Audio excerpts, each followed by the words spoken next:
এই রাষ্ট্র আমাদের, আমাদের স্বাধীনতা, আমাদের অধিকার, এটি কেউ কোনো সোনার থালায় উপঢৌকন হিসেবে নিতে দেয়নি।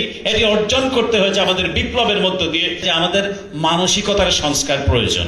যেভাবে বাংলাদেশকে বিকৃতভাবে চিত্রিত করা হলো, তখন পুরো জাতি আবার দ্বিতীয়বারের মতো ঐক্যবদ্ধ হলো। প্রথমবার হলো 5ই আগস্ট, দ্বিতীয়বার হলো পুরো জাতি আজকে ঐক্যবদ্ধ। আমি মনে করি এটা, এই যে প্রথম শব্দটা ঐক্য, বাংলাদেশের মানুষের মধ্যে, রাজনৈতিক দলসমূহের মধ্যে, সৃষ্টিশীল মানুষের মধ্যে একটি ইস্পাত কঠিন ঐক্য গড়ে উঠেছে। কিন্তু যেটি হচ্ছে এবং চলছে সেটা হলো ঐক্য বিনষ্টের চেষ্টা চলছে। আমরা গণতন্ত্রের কথা বলি, কিন্তু আমি নিজে গণতান্ত্রিক হতে চাই না।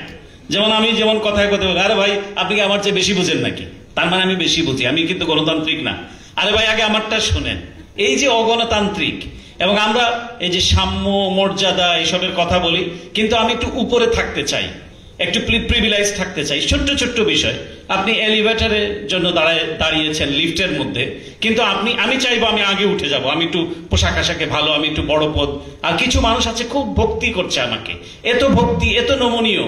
এই যে বৈষম্য, আপনি একটু কোনো কাজে সরকারি অফিসে যাবেন, ওসি সাহেব বসে থাকবে, কতক্ষণে আপনি তাকে স্যার বলবেন। এই যে একটা বিভাজন, বৈষম্য, আপনি ছোট ছোট বিষয়গুলো হবে, এইগুলিকে যদি আমরা সংস্কার না করতে পারি নিজেদেরকে, আমি মনে করি রাষ্ট্র সংস্কার, অবশ্যই আমি কেতাবি কথায় যাচ্ছি না, কিন্তু আমি খুব মেঠো বাংলায় বলতে চাই যে আমাদের মানসিকতার সংস্কার প্রয়োজন। তাহলে পরে আমাদের রাষ্ট্র সংস্কারটা কাজে দিবে। না হলে পরে বিশাল আকারের বই পুস্তক হবে, অনেক সুন্দর সুন্দর কথা হবে। বাংলাদেশে কিন্তু আইনের কোনো অভাব নেই, কিন্তু অভাব হচ্ছে আইনের প্রয়োগের, এবং যারা আইন তৈরি করে তারাই আইন মানতে চায় না। সুতরাং আমাদের মানসিকতার সংস্কারটা আমি মনে করি অত্যন্ত জরুরি।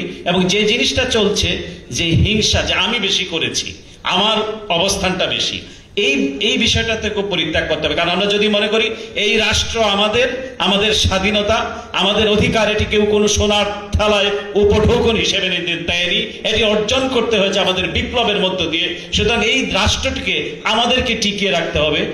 এই কারণেই আমাদেরকে সকলের প্রতি সহনশীল হতে হবে। আমরা পরমতকে মোটেই মানতে চাই না। আমরা মুখে বলি হ্যাঁ আমরা সমালোচনায় বিশ্বাস করি, মুক্ত মত, কিন্তু আপনি দেখুন না, আমার সমালোচনা করে যে আমি আপনাকে ঘায়েল করার জন্য হেরও কোনো চেষ্টা নাই, আমি সেটা করব। চরিত্র হনন থেকে শুরু করে, চাই সে সরকারে, চাই সে বিরোধী দলে। কিন্তু এটি কেন হবে? যেমন আমি মুশফিকুল ফজল আনসারী, আমি মনে করি সব মানুষ আমাকে ভালো বলতে হবে কেন?